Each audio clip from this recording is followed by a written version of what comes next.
So you plan on visiting West Palm Beach, Florida, or maybe you're thinking of moving there, or maybe you live there already and you're wondering what the heck is there to do in West Palm Beach.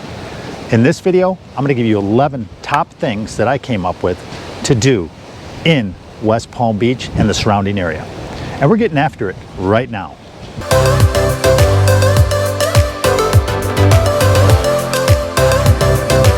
Now, if this is your first time to our channel, be sure and hit that like and subscribe button because we're putting out new content every week and you don't want to miss out on that.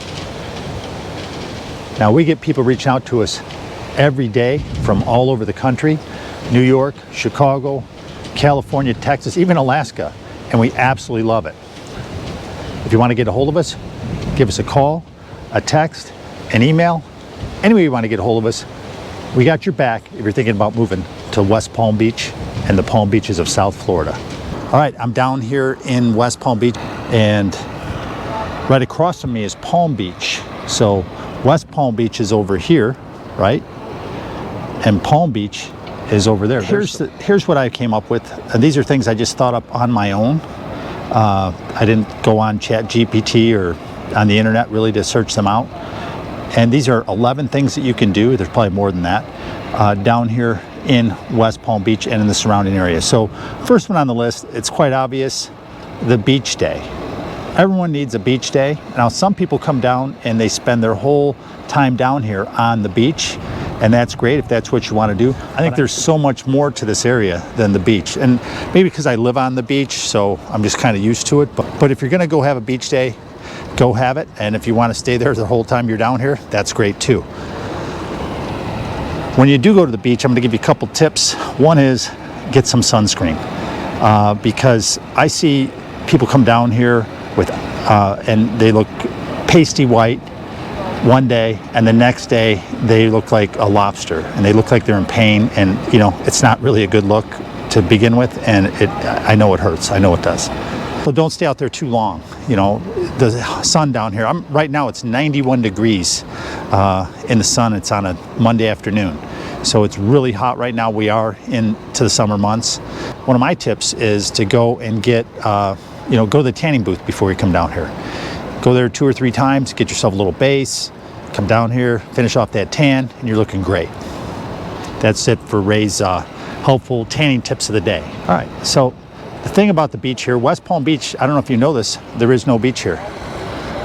So this is the south or the east end of West Palm Beach, and there is no beach in sight. You got to go to Palm Beach, which is right across from here, and that's how you get to the beach. So what I'm going to do is I'm going to take you over there right now.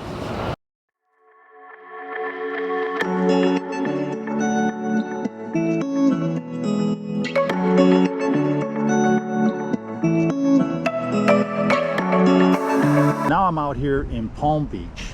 I'm on the island. This is the public access to the beach. You can see there's people out there.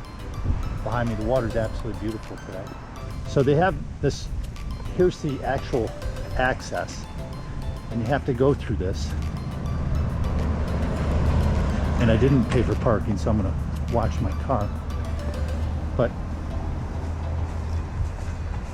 next have this all fenced up. So that's how you get to the beach here. You have to go pay for parking and then you go to the beach. All right, so now that we've done that, after you've had your beach day,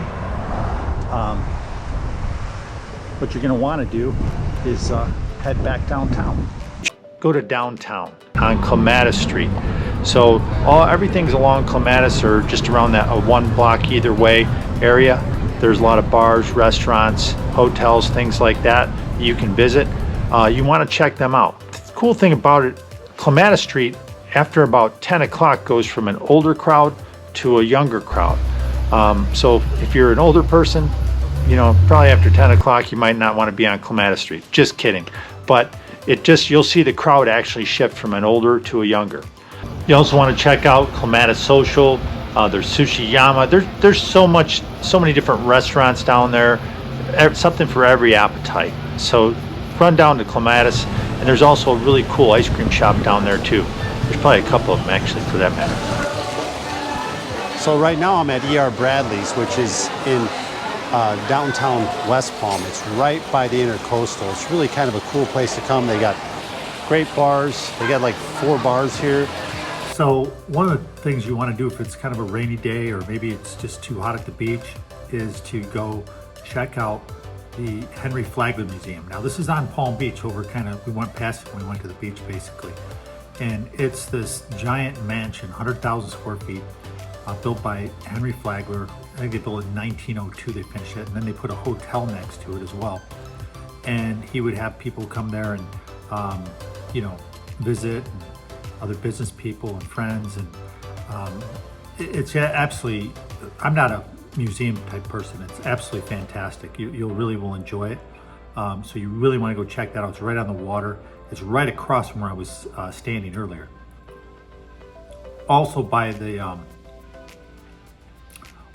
Flagler Museum, there's this old house. It's like it's the first house on the island, I think, or something like that. And then there's this giant tree. I don't know if it's called a Canuck tree or something, but it's giant. It's absolutely enormous.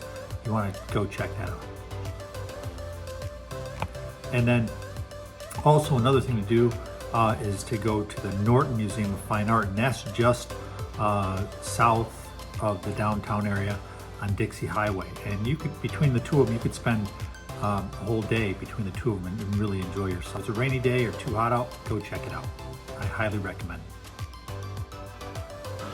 Okay, next on the list is boating. Number 4, boating. You want to do some sort of boating when you're here if you can.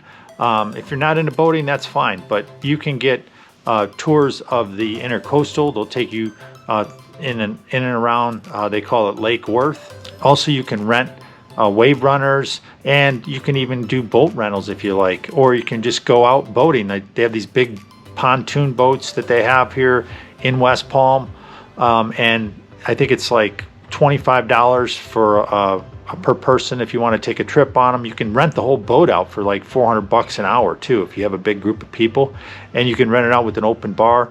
It's kind of cool. They're really big, cool boats. You can go out and they'll just take you all over the place out on the ocean and everything. So something to think about if you're down here in West Palm Beach. If we're going to talk about boating, we got to talk about fishing. Now there's all types of different types of fishing down here. I typically fish from the shore actually because I live on the beach, and I will actually go out there sometimes a couple times a week. If the fishing's good, I'll be out there every day, and we can catch everything on the shore, from anything from snapper, tarpon, sharks. My buddy caught a big permit the other day, his wife did here, a big 20-pounder right off the beach, and he was fishing for pompano. So go figure. So we never know what you're going to catch. Barracuda, anything that's coming by. Jacks, we catch a ton of jacks, but if they're coming by, it's absolutely game on. So very cool. So you definitely want to go either, that's the beach fishing. Then you can also get a guide here. You can do some sport fishing. You can go out on your own if you have a boat, or you can rent a boat. You got to have all the gear, but man, if you just want to try it out, we have some of the best sport fishing in the world. And the reason being for it is the Gulf Stream is so close to our shore. You only have to go like a mile out and you're in really deep water. And that's when they start catching big fish. And that's why everyone goes fishing down there. They have huge fishing tournaments for sailfish. They have marlin tournaments, all types of tournaments for fishing down here. This is the mecca of sport fishing in North America, is right here. Number 6 on the list, now this isn't part of West Palm Beach, but it kind of is. You want to get up and visit Singer Island and check out Peanut Island as well while you're up there. Now, I've gone to Peanut Island a couple times. I don't know what the attraction is. To me, it seems like a lot of people up there are just, they back their boats up. You'll see it. They even have a Peanut Island Fest, and they just sit there in their boats and drink and drink. And that's what they do most of the day, and they just hang out in their boats. And even on the shore, you can take a little trolley though across there. You can get there from the Sailfish Marina, and you can also get there over in the Riviera Beach Marina there. You can just drive in there, and they charge you something like, I don't know, $20 or something, and they'll get you there and back. And they also, you can rent snorkel gear and things from them, and there's places to rent paddle boards. You can take paddle boards out there. And some of the other water sports you can try, if you're a little more daring, you can go surfing, you can go kite surfing. Just make sure you get lessons for that, because you can really get hurt if you don't know what you're doing. So check those out. You can go parasailing. I don't know if I want to call that a sport, but you get pulled behind a boat. So, but it would be pretty cool to do, I guess. I've never done it. So when you're up on Singer Island, I can give you a couple things that you might want to do. Right now it's kind of turtle season, so the turtles are coming into shore and in the evening usually, and they're laying their eggs. You want to go out and check out what big giant turtles look like when they come out of the ocean. You just stand there and watch, and you'll see them. They'll come up, they'll look like a little Volkswagen coming out of the water. And you can also see their tracks in the sand. It looks like a tire track actually. So they'll go up, you'll see a track going up, and if they've already come down, you see a track going down. But don't touch the turtles. Keep the lights off of them as well. You can't have a red light on them, but I would tone it down if you're gonna do that. And don't bother them, because they're up there, you know what? They came out of the ocean, they've been swimming around for the whole year, and they get to, finally get out of there and lay some eggs. So leave them alone. Leave the turtles alone. The turtle police will get you. We even have a turtle hospital up here, up in Juno. So that's another thing you can go check out when you're up here. So when you're on Singer Island, you can do some of the water sports especially. Now you can do these all over the place, but this is a great place. If you're up here, you can go right at Blue Heron Bridge, and there's scuba shops, 2 just west of town and one on the island. There's Pura Vida, there's E-Force, and there's a couple other ones around. But you can go in there, you can rent some gear, or you can just buy it. It's pretty nominal. You can get a whole setup with fins, a snorkel, and a mask and everything for I think it's under $50 really. It's you don't even need fins if you're gonna go off underneath the Blue Heron Bridge. You can go out there barefoot and just, you kind of float in the water anyways because of the salt. So I actually, if I'm gonna dive down, I actually have to put a weight belt on because I'm just a little buoyant. But you can get all that. You can actually go you can get a snorkel guide to, show you how to do it. You can go diving. People dive there as well. Or there's tons of dive boats here all over the place. You got to have your diver certification, but if you don't have it, you can get certified down here very quickly, and you can be out there diving. You can also go free diving. You can go spear fishing.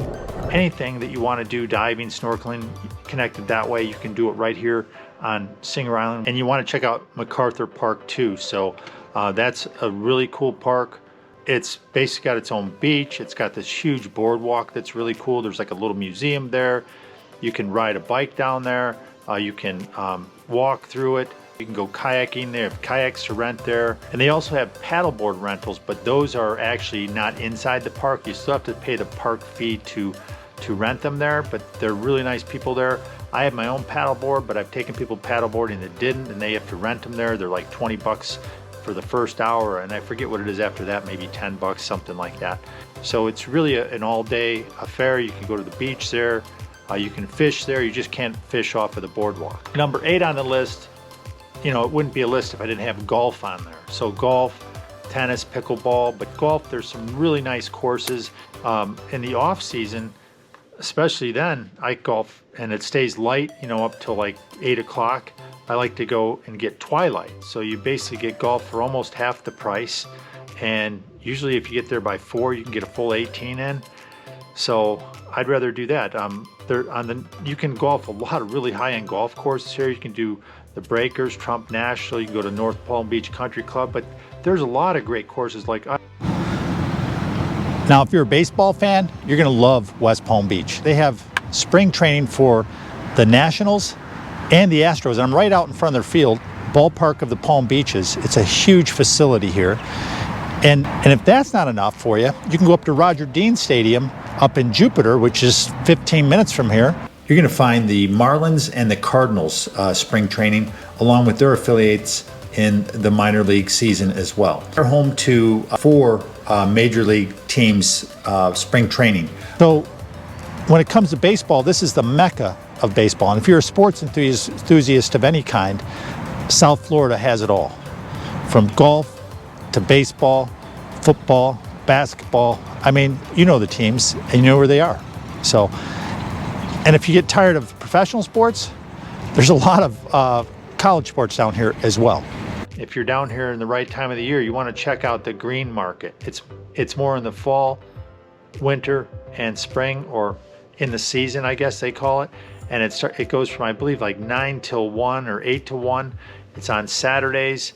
It's in West Palm Beach, and it's one of the best farmers markets you'll find. There's tons of food, produce, there's antique and collectible dealers there, all kinds of things. You want to check that out, and it's a fun thing for you and the family, so definitely head down to the Green Market. Number 11 on the list, this is the final one. If you're here for a while, or maybe you plan in advance, you might want to check out some of the entertainment as far as the live music. We have some really big names come to the I Think Financial, plus you got Fort Lauderdale, Miami, so any type of band you want to see, any type of style of music, you can find it here in West Palm Beach. Also keep in mind all the live entertainment going on all around in all these bars and restaurants. You want to check that out while you're down here in West Palm Beach. Now don't forget to hit that like and subscribe button, because we're putting out new content every week and you don't want to miss out on that.